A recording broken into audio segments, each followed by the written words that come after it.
திருச்சபைக்கு தலையாயிருக்கிற ஆண்டவராகிய இயேசு கிறிஸ்துவின் நாமத்தில் உங்கள் யாவருக்கும் என் அன்பின் வாழ்த்துக்கள். இந்த நாளின் தியானத்தின் தலைப்பு எந்த சபை, which church. வாசிக்க வேண்டிய வேத பகுதி அப்போஸ்தலர் 2ஆம் அத்தியாயம் 36 முதல் 47 வரை. நீங்கள் சிலுவையில் அறைந்த இந்த இயேசுவை தேவன் ஆண்டவரும் கிறிஸ்துவுமாக்கினார் என்று இஸ்ரவேல் குடும்பத்தார் யாவரும் நிச்சயமாய் அறிய கடவர்கள் என்றான். இதை அவர்கள் கேட்ட பொழுது இருதயத்திலே குத்தப்பட்டவர்களாகி பேதுருவையும் மற்ற அப்போஸ்தலரையும் பார்த்து, சகோதரரே, நாங்கள் என்ன செய்ய வேண்டும் என்றார்கள். பேதுரு அவர்களை நோக்கி, நீங்கள் மனம் திரும்பி ஒவ்வொருவரும் பாவ மன்னிப்புக்கென்று இயேசு கிறிஸ்துவின் நாமத்தினாலே ஞானஸ்நானம் பெற்றுக்கொள்ளுங்கள், அப்பொழுது பரிசுத்த ஆவியின் வரத்தை பெறுவீர்கள். வாக்குத்தத்தமானது உங்களுக்கும் உங்கள் பிள்ளைகளுக்கும் நம்முடைய தேவனாகிய கர்த்தர் வரவழைக்கும் தூரத்தில் உள்ள யாவருக்கும் உண்டாயிருக்கிறது என்று சொல்லி இன்னும் அநேக வார்த்தைகளாலும் சாட்சி கூறி, மாறுபாடுள்ள இந்த சந்ததியை விட்டு விலகி உங்களை ரட்சித்துக் கொள்ளுங்கள் என்றும் புத்தி சொன்னான். அவனுடைய வார்த்தையை சந்தோஷமாக ஏற்றுக்கொண்டவர்கள் ஞானஸ்நானம் பெற்றார்கள். அன்றைய தினம் ஏறக்குறைய 3000 பேர் சேர்த்து கொள்ளப்பட்டார்கள். அவர்கள் அப்போஸ்தலருடைய உபதேசத்திலும் அந்நியோன்யத்திலும் அப்பம் பிட்குதலிலும் ஜெபம் பண்ணுதலிலும் உறுதியாய் தரித்திருந்தார்கள். எல்லாருக்கும் பயம் உண்டாயிற்று. அப்போஸ்தலர்களாலே அநேக அற்புதங்களும் அடையாளங்களும் செய்யப்பட்டன. விசுவாசிகள் எல்லாரும் ஒருமித்திருந்து சகலத்தையும் பொதுவாய் வைத்து அனுபவித்தார்கள். காணியாட்சிகளையும் ஆஸ்திகளையும் விற்று ஒவ்வொருவனுக்கும் தேவையானதற்கு தக்கதாக அவைகளில் எல்லாருக்கும் பகிர்ந்து கொடுத்தார்கள்.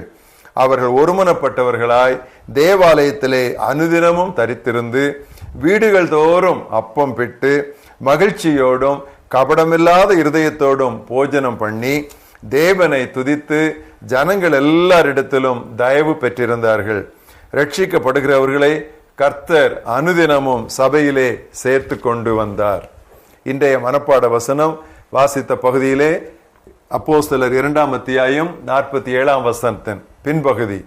ரட்சிக்கப்படுகிறவர்களை கர்த்தர் தினந்தோறும் சபையில் சேர்த்து கொண்டு வந்தார்.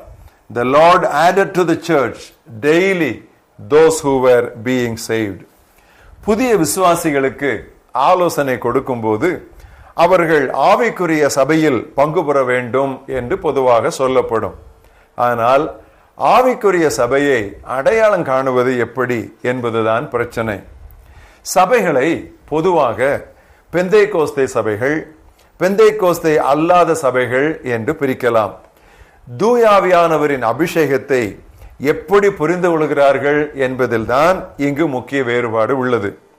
பெந்தேகோஸ்தே சபைகள் எல்லாம் ஆவிக்குரிய சபைகள் என்றும் மற்றவைகள் அப்படி அல்ல என்று சொல்லுவதும் தவறு. திருமறையின் பாணியில் சொன்னால் ஆவிக்குரிய என்னும் பதம் மாம்சத்துக்குரிய அல்லது ஜென்ம சுபாவ என்னும் பதங்களுக்கே எதிர்மறையானதாகும். ஒரு சபையை ஆவிக்குரியது அல்லது அப்படி அல்லாதது என்று நிர்ணயிப்பது ஆராதனை முறை, திருமுழுக்கு கொடுத்தல், நிர்வாக அமைப்பு எப்படி என்பதல்ல. ஆவிக்குரிய சபை என்றால் ஜென்ம சுபாவங்களற்ற சபை என்பதை பொருள். குழுவாக அந்த சபையினுடைய குணம், உறுப்பினர்களின் வாழ்க்கை முறை எப்படி இருக்கிறது என்பதே காரியம். ஆவியின் வரங்கள் அனைத்தும் செயல்பட்ட கொரிந்து சபையை பவுல் மாம்சத்துக்குரிய சபை என்றான். 1 கொரிந்தியர் 3ஆம் அத்தியாயத்திலே முதல் 3 வசனங்களில் எப்படி வாசிக்கிறோம்? சகோதரரே, நான் உங்களை ஆவிக்குரியவர்கள் என்று எண்ணி உங்களுடனே பேசக்கூடாமல் மாம்சத்துக்குரியவர்கள் என்றும் கிறிஸ்துவுக்குள் குழந்தைகள் என்றும் எண்ணி பேச வேண்டியதாயிற்று. நீங்கள் பலம் இல்லாதவர்களானதால் உங்களுக்கு போஜனம் கொடாமல் பாலை கொடுத்தேன். இன்னமும் நீங்கள் மாம்சத்துக்குரியவர்களாக இருக்கிறபடியினால் இப்பொழுதும் உங்களுக்கு பலம் இல்லை. பொறாமையும் வாக்குவாதமும் பேதங்களும் உங்களுக்குள் இருக்கிறபடியால் நீங்கள் மாம்சத்துக்குரியவர்களாக இருந்து மனுஷ மார்க்கமாய் நடக்கிறீர்கள் அல்லவா?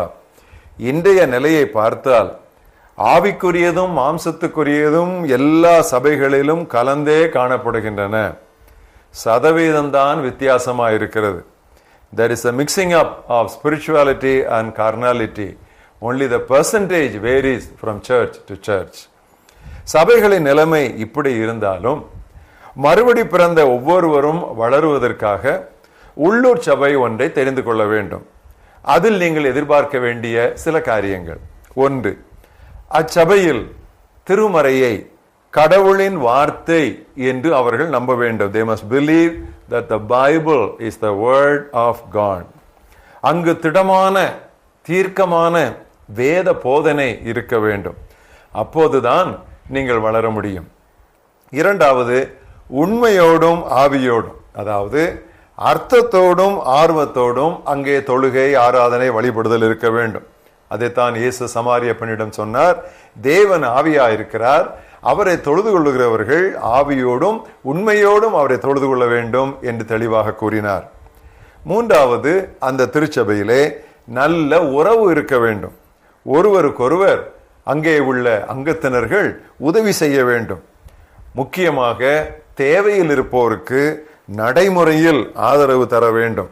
இதை யாக்கோபு தன்னுடைய நிருபத்திலே எவ்வளவு அழகாக எழுதி வைத்திருக்கிறார் பாருங்கள். 2ஆம் அத்தியாயம் 17 என் சகோதரரே, ஒருவன் தனக்கு விசுவாசம் உண்டு என்று சொல்லியும் கிரியைகள் இல்லாததானால் அவனுக்கு பிரயோஜனம் என்ன? அந்த விசுவாசம் அவனை ரட்சிக்குமா? ஒரு சகோதரனாவது சகோதரியாவது வஸ்திரம் இல்லாமலும் அனுதின ஆகாரம் இல்லாமலும் இருக்கும்போது உங்களில் ஒருவன் அவர்களை நோக்கி நீங்கள் சமாதானத்தோட போங்கள், குளிர் காய்ந்து பசியாருங்கள் என்று சொல்லியும் உடலுக்கு வேண்டியவைகளை அவர்களுக்கு கொடாவிட்டால் பயன் என்ன? அப்படியே விசுவாசமும் செயல்கள் இல்லாதிருந்தால் தன்னில் தானே செத்ததாயிருக்கும் என்று குறிப்பிட்டான்.